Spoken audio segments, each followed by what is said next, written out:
I'll just say live. Okay. You see me on camera because I see you. I don't see myself. I see you. Okay. You're now live. Okay. Welcome, welcome everyone. Thank you for joining us today for M&A Alliance CEO Forum. We are broadcasting live on Facebook, so this is definitely a special, momentous occasion for us here. It's the first time we're going live. Thank you to Darren. I really appreciate you connecting us out to your Facebook membership. So I just want to appreciate each and one of you tuning in today. For those of you that don't know me, my name is Kyle Griffith. I am the managing partner of the NYBB Group. We are a mergers and acquisitions company based in Melville, New York. We service the tri-state area. We service companies that are seeking an exit strategy. We help them prepare the business for sale and find a buyer for their business. We also work with companies that are expanding and looking to grow via acquisition. If you're new to the M&A Alliance, we are comprised of an exclusive group of trusted advisors. Any company that's seeking to grow or seeking to transition either into buying another business or selling their business or just growing in general. They're dealing with turnover. They have HR issues. They have funding issues, financing, managing their working capital. I mean, there's a lot of business issues that come up when you run the business. You need to have a deal team. So one of the purposes of the M&A Alliance is to provide a deal team of trusted advisors that can help you in different areas of your business. It can be financing, it can be legal, accounting, you name it. Today, we happen to have one of our experts of the M&A Alliance. His name is Darren Cioffi. He's a leadership and operational expert. So he's going to talk a little bit about what he does. He also is an EOS implementer. Okay, so I'm sure you're going to share a little bit about that, Darren, as well. We have been through the EOS system. I find it very, very fascinating. I think a lot of companies should take advantage of EOS and other other programs like it. Darren is the founder of CBMS Consultant Services, and he also is a co-founder of the Business Power Hour, where we are broadcasting live to right now as we speak. He is the author of the best-selling book, Confessions of a Business Coach. Sales is more than a good marketing plan. Of course, he's an accountant because he's going to be managing his clients' books. He definitely has a background in that, as working as an auditor in a very large accounting firm. And I want to thank you for your service, Darren. Are you still active or no? Yeah, I'm still a member of the Civil Air Patrol, the Air Force Auxiliary. So awesome. Yeah, thank you for your service. Well, appreciate it. You're welcome. So what we're going to do, this is going to be a casual conversation. I'm going to ask Darren a couple questions as it relates to our topic for today.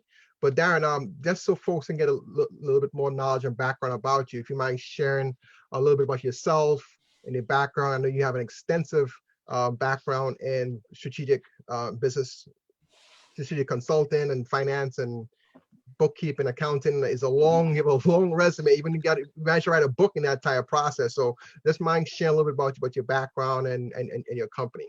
Sure. As you said, I started out as an accountant. I worked for a very large accounting firm in New York City. Did that for a few years, then went and worked for one of my clients. That's typical for the industry. I was an assistant controller for a couple of companies, and then I got into consulting and I started working with a firm. And initially, I was doing installs of accounting systems. And that actually got me to really dig into operations and how companies ran, and looking at just not from the audit perspective of this is what a balance sheet should look like, this is what an income statement, but the nuts and bolts of how a company should run. And then back in 2001, I decided, okay, I'm going to now start my own firm and not only give them the experience of getting an accounting system installed, but create an accounting firm that caters to those small and medium-sized businesses that need help and can't afford to have a full-time CFO or a full-time controller or the operational people that you really need to run a business the right way. And that's how we came about at CBMS Consulting Services, and we're evolving. We're always evolving. Times are changing. You know, when we first got into it, we didn't do as much as we do now. I think we work more on the operational side now than we've ever done, and and still be able to provide those accounting and CFO and controller services to our clients, as well as tax services. Mm-hmm. Appreciate that. There's a couple. I got some messages, some folks in the waiting room. If you don't mind, Sure. letting them in. So I mean, you're always evolving, right? And even in this past pandemic, you always talk about pivoting, and companies are looking to adapt, so to speak. But I wanted to get into that. But before I jump into that, let's just get into the meat of the conversation. Let's talk about strategic planning. Why is it so important, especially in this time? Well, here's the thing, right? As we all know, we're going through times that we've never, ever experienced before. But one of the things that I always work with my clients with is always having a strategic plan. What are you doing? How are you doing it? How are you getting there? You shouldn't be getting up in the morning going, I don't know how I'm going to run my business today. And we should just, okay, let's wing it. That's the wrong way to run a business. You always should have a plan, and it always should be what I call a living plan. I always talk about this, that you should have a living plan. What that means is things change. So you need to adjust and you need to move. And I'm not going to use the word pivot because it's just oversaid at this particular point, but you got to be able to change direction when you need to change direction. You need to create a living plan. And in today's environment and what's going on with business being shut down, people are working from home, you have all of these people that are doing something different, and this is a completely different way of doing business. So you really should be on top of, how do I reassess what I'm doing, and how do I now take that to that next level and be able to move my company forward and actually survive this thing. Because a lot of companies right now, everybody said in the beginning, it was, it's a month and a half, we'll be back. Well, we're going on 3 months now, right? And probably 4, especially in New York City. And, the thing that we have to worry about is making sure that all of these things that we're doing are, keeping our, number one, I apologize, Kyle. We got a couple of people that got video on, and I just want to make sure that we get them off. Here it is. So, and we got another one that just came in. Right. Guys, if you can shut off when you come in, please make sure your video is shut off. And there's a chat function if you want any questions along the way. If you want to just drop it in the chat, and then we'll get to that in the Q&A segment. So any questions for Darren, make sure you submit it in the chat function. Right. Thank you. I appreciate it. So anyway, getting back to what I was talking about, is it's so important now because number one is we don't know when we're coming back. Number two is we don't know if working remote works for your company or not. Right. So that's something that you should analyze, and you got to keep your people engaged. If you're still working, you got things happening on, you really should be meeting with your leadership team every day. And you should make sure that, everybody's involved in what's going on, and also planning for the what ifs. What if we can't go back? What if we can't function the way we are? What if a vendor that we rely on to give us what we need in order to service our clients is going to last, is going to be there? The what if our biggest client decides to shut down, what do we do? Do we change what we're doing? Let's look at our offerings, all our offerings now is a time to really look at it and say, you know what? I offered this thing for a long time and it worked well, but I really wasn't making a lot of money on it. Well, let's analyze that. And maybe what we need to do is now move that out and not offer that anymore. Or pick up an offering that your competitors offer and they fell off, because your competitors could be going away too. And you have an opportunity to pick up their client base and move with their client base. Now, do you cover all aspects of a strategic plan, including emergency preparedness and all of the different contingencies that involve? what I do, and just as you said, with the group that we have in M&A Alliance, I try to bring in the expert. I'm not an expert on everything, you know. So I'll bring in an HR expert. I'll bring in a contingency planning legal team that can help make sure everything's documented properly. We have everything in place from an HR perspective, from a financial perspective, and making sure our money's protected. I'll bring in some financial advisors that'll help me work with that. It's not a catch-all where you could say, hey, I can go to one person, because if any one person comes to you and says they can do it all, they're lying. Yeah. They're lying. They're absolutely lying. So, it's important that you get the right advice. It may not be what you want to hear. If you're hearing too much of what you want to hear, you're probably working with the wrong person, right? Because my job is not to tell you what you want to hear. My job is to get you into the reality of what things are and get you into a place that's going to protect you and protect your company and your people. Dan, let's talk about cash flow for a second, Yeah. right? Which, when I got a lot of buyers coming to me looking to buy a business, and one of the questions I asked them, okay, looking to invest in the business, how much cash you have to invest? And a lot of them try to either detract from that question, or I have sources and so on. And one of the number one reasons why businesses fail is due to either lack of capital, right? And for businesses right now that are currently existing businesses, I don't know what the exact percentage is, but a very large percent of businesses only have 1 month available of working capital available to run your business. If that, it's funny how many small businesses are really living month to month, and they're relying on that income every month to come in. And the companies that I work with, and you and I have had this discussion. I got a company I started working with a year and a half ago, and we put these triggers into place, and we were able to stockpile, for lack of a better term, enough funds where we had 3.5, almost 4 months worth of operating capital in the bank when this thing hit.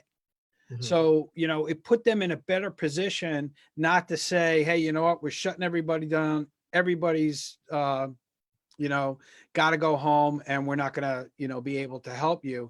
It's helping them get through this now, because they did plan properly. And look, there's a lot of ways to do it. There's a book out there. Mike Michalowicz wrote a book called Profit First, and it's really a simple cash management system that'll help you put money away, in an easy format that's not going to kill you.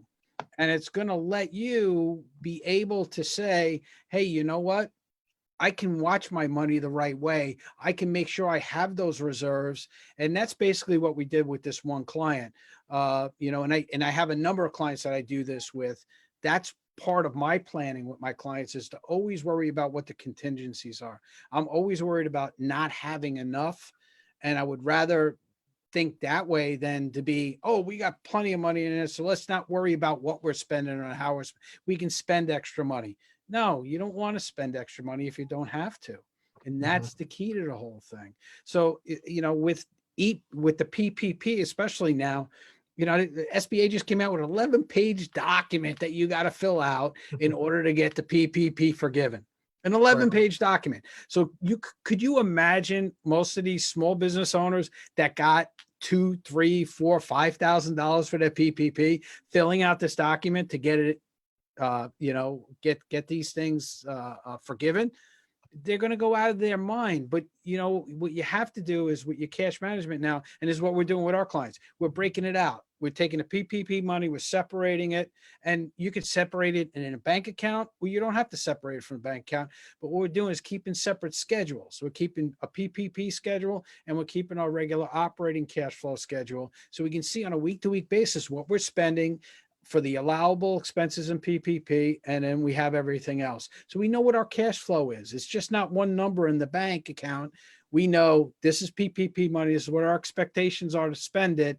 And we're seeing if we're on target or off target. Yeah, I mean, you make a good point. You definitely want to be careful, because down the road, you want to make sure any money that comes out of that account was indeed for payrolls, to make sure you qualify for that forgiveness. I know some banks have been actually allowing and their customers open separate accounts, whereas before they were actually charging fees for multiple accounts, or they are actually allowing you now to actually have additional account. Just so PPP services are not charging you a fee for that service. Let's talk about the SBA program. A lot of clients are actually asking, what's the story with that? Because some actually got, I think it's up to $10,000, up to $1,000 per employee for the EDL, and some haven't received it. I'm assuming they're backed up. I don't know, are you hearing the same thing from your clients? Well, yeah, you and I had that conversation earlier today too. The EIDL loan, which is a loan, it's a 30-year loan at 3.75%, right? So, and for what I've seen with some of my clients is they're giving up to $150,000 with these loans. Some are getting less, some are getting more, but it's a loan that you're going to have to pay back. You got 1 year before, you have to start paying it back. So if you got the loan today, May 19th of 2021 is when you're going to start your first payment.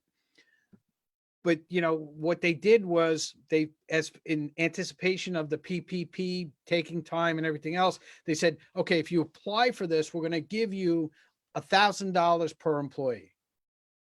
At first they said, we're going to give you $10,000 per company, but then they revised that because everybody and their mother put in for it and they would just run out of money. So they said, for every employee that you put down, we're going to give you $1,000, up to $10,000.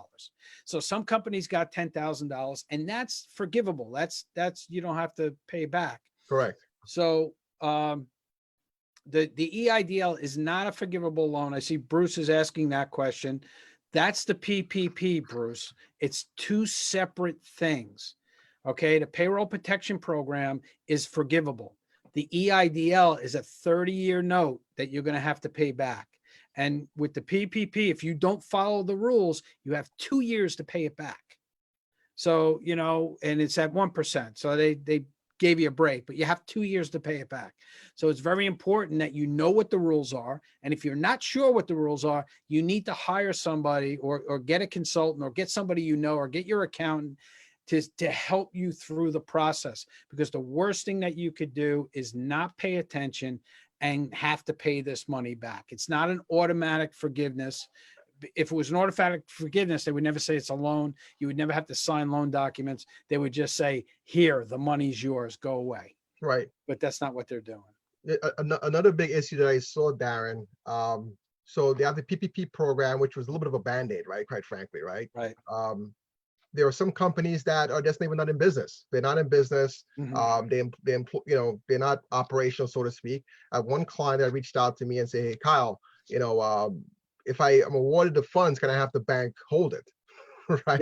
Yeah. The bank have to disperse the money within a period of time. So if you're going to be accepting that money, just make sure that, unless you want it to convert to a loan and not be forgiven, make sure that it's used for the right purposes. And so right now it's an eight weeks from the date you get the money, you have to spend it, which doesn't make sense for a lot of businesses right now that can't operate. Correct. And this morning I saw on the news the head of the National Restaurant Association, he went to the White House and he met with everybody in the White House and he said, hey, look, 8 weeks isn't going to work for us because most of our businesses are not functioning right now. We can't just pay payroll, just to sit around and do nothing. We want to operate. We want to be able to open the doors again and do that. So what they're talking about now is getting that 8 weeks extended to 24. Is that a guarantee that that's going to happen? No.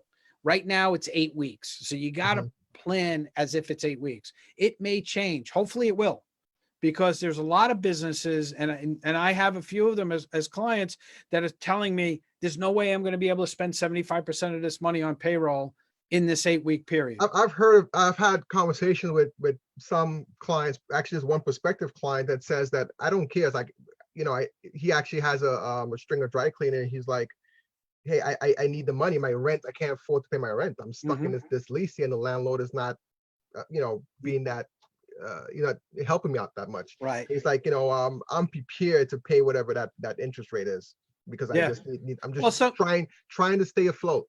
Yeah, and that's what they're doing. They're they're playing that game. They're playing the shuffle game, right? They're stealing from Peter to pay Paul. Right, and that's a problem. Yeah, that's a problem because eventually that catches up with them. it will catch up, Mhm. and actually one thing I want to talk to a little bit, but before I get to that point, so let's talk about reopening the economy, right? Let's talk Mhm. about businesses that they're bringing their workforce back. What are some of the challenges they have? You spoke about having a strategic plan, so I'm sure Right. you had a plan to either cut costs, and some of that maybe Right. cut payroll. Right. Now you're looking to ramp things back up slowly. You're bringing back your workforce. Well, here's the thing, especially for companies, and we got different types now, right? So you got companies, and we'll go with an office environment. Yeah, Most office environments, especially for these millennial type companies, they had this open floor plan, and it was just desks, and everybody right. was sitting next to each other, and we have beanbag chairs and all this other stuff. Well, all of that stuff's got to go away, because New York State has even came out and said you got to have barriers between people, Yeah. and everybody's got to be social. It's got to be 6 feet apart. You got to do all these things. Well, now, and my question is, where are these people coming up with the money in order to do this? Well, You I know, can tell you this is unfortunate. So right now we're dealing with a pandemic that's health related. right. Now, it's not financially wise, we're okay, but at some point, you know, it's going to catch up Hmm. to the consumer. Right. And where it's going to catch up is the cost of living is going to go up, Yeah. Cost of living right? is going to go up. Prices are going to go up. Prices is going to go up. You're talking about a restaurant that probably had, let's say, 100 seats before. Now they're going to Mhm. probably have 40, 50 seats, right? Right. So they're going to have to increase their cost.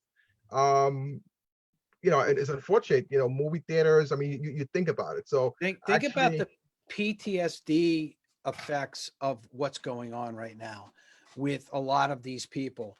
Think about, the waitresses and the waiters that have had people affected by COVID. yeah, And now they're sitting there, they're scared to death because somebody very close to them were affected by this, and now we're worried about getting it ourselves. Do you think they're going to want to go wait on people that they don't even know with no masks on and have to get up and close to them because they're serving them their food? So you got it. There's all of these elements that people just aren't thinking about that are going to be, you have to think about, and that's in an office environment and everything else. You get people working from home and they're going, I don't want to come back to the office. I want to still work from home because I'm afraid that, Joe Smith is going to come into the office and deliver food and he's going to get me sick. hmm hmm Or, a client's going to come in where I can meet with them like this and I don't have to worry about being sick. hmm So you got a lot of those things that you got to worry about too. But if you plan it properly and you communicate, this is the big thing, communicate with your people as hmm much as possible. The more you communicate and you communicate effectively, the easier the transition coming back to the office is going to be. So it's funny. We had, I think about 2 months ago, we had a forum on leadership, Hmm. and we had Rob Herzog. He's the CEO of Zog Sports, and one of the biggest takeaways from that particular forum was communication. I mean, what's happened now is no fault of the employer per se, right? So you want to communicate, hey, I have your back. We support you every way we can, and there's some programs that are available. Hmm. Um, I'm hearing, and this is a separate conversation, but there are a lot of employees that actually, some of them are taking advantage of the situation where they're either refusing not to go to work so they can either go on unemployment, and there's a lot of that that's going on as well.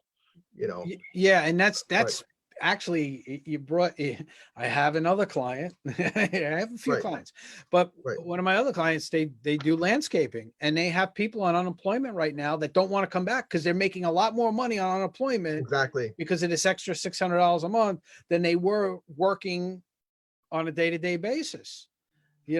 But at the same time, the way they got them back was they actually had to give them a raise. It's not, they're still making less than what they did on unemployment, but they also told them, hey, I'm going to give you the raise now. Otherwise, I'm going to get somebody to fill your spot. And come the end of June, when this thing dries up, you guys are going to be out of luck. I see some companies actually cutting back on vacation time, Hmm. right? Because if you're going to be taking time off for work, I might as well don't offer as much vacation time because you Right. can use it towards your sick time, Yeah. if you're going to be out. Let's talk a little bit about debt management, and then I want to move Hmm. into the future and how can companies recover from this Right. pandemic. So we're talking about we're in survival mode. We talk about strategic planning. We talk about using up some of the state funds and federal funds Mhm. available. Let's get some key points, some of your tips on how they can manage their debt so they can at least survive right Well, now for the here's next the few months. thing. Don't just take out a loan and take a loan because somebody's offering it to you. Some, there's a lot of these what I call suicide loans out there that, hey, you know what? I'll give you $100,000, but I'm going to take back the money every week, and I'm going to take X number of dollars every week. And the next thing you know, you're rolling in it. I've had clients that have gotten into these situations, and always against my advice, but they can never get out from under it. Don't take on more debt if you don't have to. Matter of fact, any debt you have, try to restructure it now because the interest rates are so low. You may be able to restructure your existing debt so you can get better rates. And the lenders seem to be a little more flexible right now with what's going on to allow you to do that so they can assure that they're going to get it. It could save you thousands in interest and 1,000 in fees, but don't take on any more debt. Cut your expenses. Get it down to what I call the essential expenses that you need to run your business. And that's the way you should be running your business is with as tight as possible. It's really important. Mhm. It's funny because when buyers are looking at companies, one of the first things they want to look at is the balance sheet. They want to see how healthy the company is. Hmm. This is actually a good opportunity for those that are looking to invest in businesses to buy. A lot of very successful companies were built during the recession. So if you are in this position where you're probably looking to retire or you're thinking about retirement, and you sit down, let's say with Darren, you put together a strategic plan, you sit down with your financial advisor and look at your retirement plan. And it looks like, you know what, based on what the market we are seeing right now, it may make sense for me to hold out until things get back to whatever normal is. Hmm. May Yeah. make sense to get some of these plans in place, improve your business, maximize your value, and then maybe go to market a year out. My thing would be that if you have enough capital, if you have enough resources, there are assets that you can pick up along the way. Some of those assets can be human capital. There are a lot of disposed, this is the word dispossessed. Is that one right what I'm looking for? Displaced. Displaced. Oh my Yeah. God, There you go. displaced employees that are really good employees that work their butt off for a company, Hmm. and they got to see who that company is when the rubber meets the road, so to speak, right? So some employers are going above and beyond to help support the employees, and some are not. And we hear a lot of those crazy stories in the news. So if you're in that particular space where you think it might make sense to acquire new books of business, pick up some new talent along the way, and or buy a business, now is the perfect time. The market is basically on sale, and there are SBA programs available to purchase a business. And you make great points, Kyle. And that's the thing. Look, not everybody is planning properly to get through this thing. And you could pick up some really great deals in being able to actually buy out your competitors and pick up market share and get key employees from those competitors because they're not being treated right. Hmm. And if you're doing everything the right way, people will want to work for you and customers will want to come to you.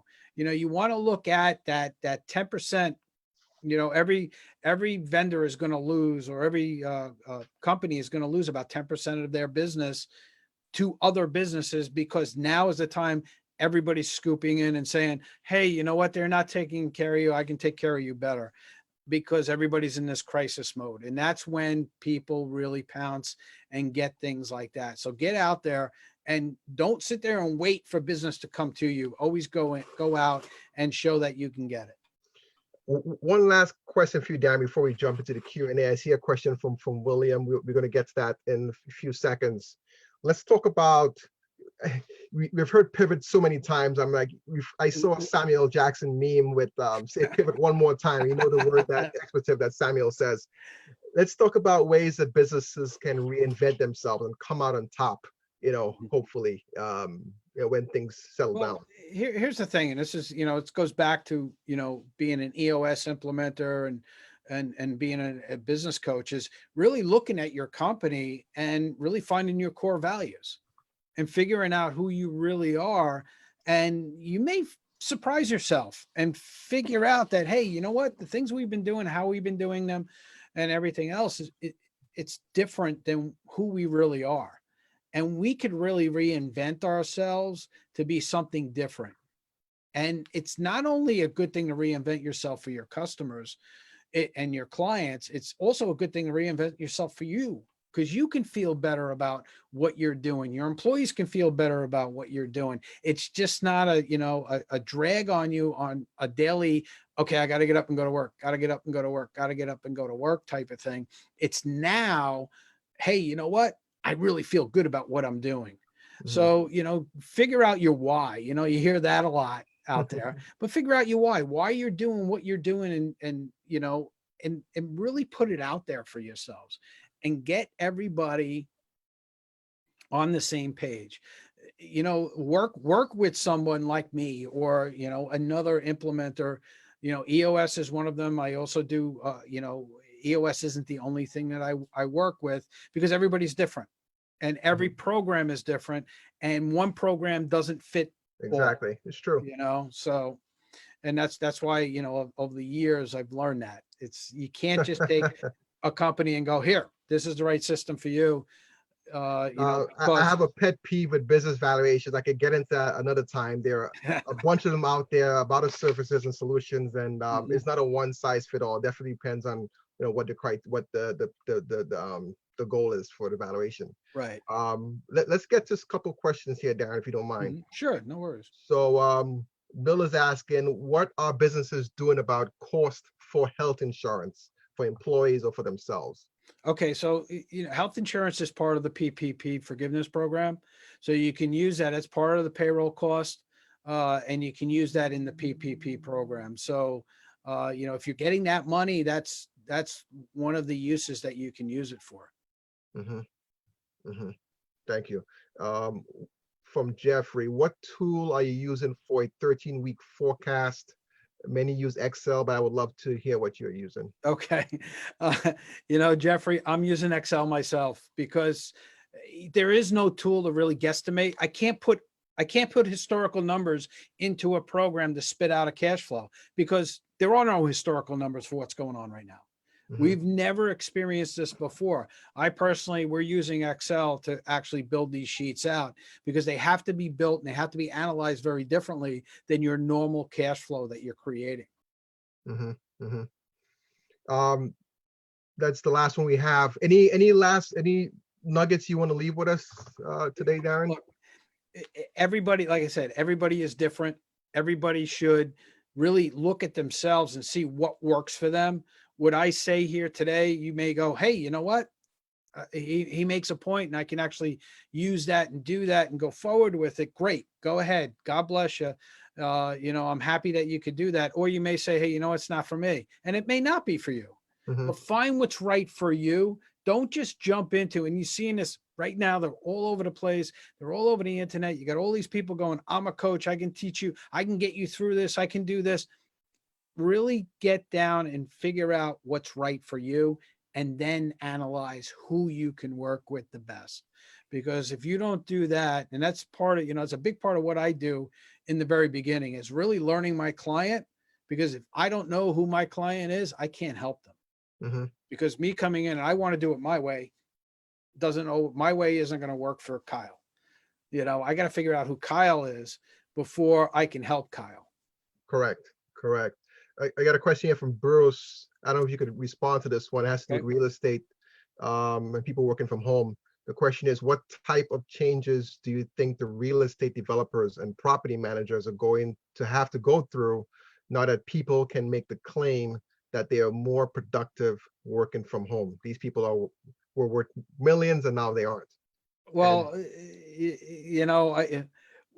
that's one of the things that we got to see what happens, right?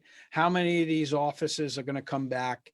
I have a client that does custom business cards for large companies and stuff, and they actually got an order for a company that's actually moving their offices. So they were changing address and stuff like that. And, and that's, it's something that people are still doing. But then you get a lot of people, like I said before, they may not want to come back. I don't need as much space anymore because I'm not going to have as many people in the office because Yeah. it works effectively with people being home. I don't I was know. I speaking with don't a know the answer to that. colleague of mine that essentially we mentioned about open floor spaces. A lot of real estate offices has these open floor spaces, but now you have all these agents are back and they're making calls and they need to be protected, right? They need to have Right. some protection so that this COVID doesn't spread from agent to agent. So Mhm. it's going to be interesting. I think we have to be resilient. I posted a quote on LinkedIn earlier. I was reading a book from Robert Shirley. If I'm saying the last name correctly. Tough times last. Mhm. Tough times never last, but tough people do. And we are, tough people. You Right. know, what's happening now has happened before. I saw some posts where I guess the flu pandemic from before, the Spanish flu was that 20 Mhm. years ago? Or was it 100 years ago, 100 right? years, 100 years ago. Yeah. Right. So you could look at history to see what your past is going to be, what's going to happen now. But Yeah. my thing is, you also want to be in the present. You want to make the proper plans right now so that you can make the right decisions moving forward, and don't let um, things that happened in the past affect your present and your future. You want to make good decisions that can shape the way you're living currently. So if I can leave you with that one takeaway, there's still opportunity.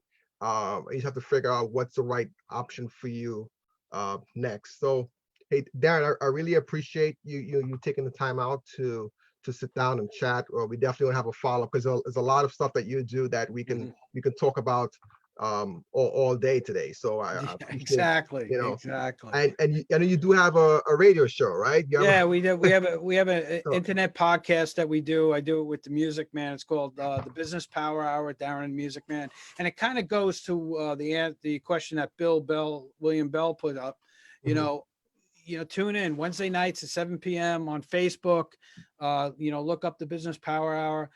We're on every week and we're talking about things like this, and we're talking to business owners and finding out what's going on in their lives and what's happening there. So, mhm. we can do that. And, look out. I'm always speaking. So, I'm always putting that out. I got a couple of speaking engagements coming up, one on Thursday, and, but go to my CBMS Consulting Facebook page. It's all listed there, and you can just watch out for this. Yeah, thank you. And we're gonna share information at the tail end. We're just about to wrap up. We do Yep. have some other events coming up. We're gonna have one next week on what's missing in an M&A deal. And after that, it's going to be a forum on financing tips for savvy investors.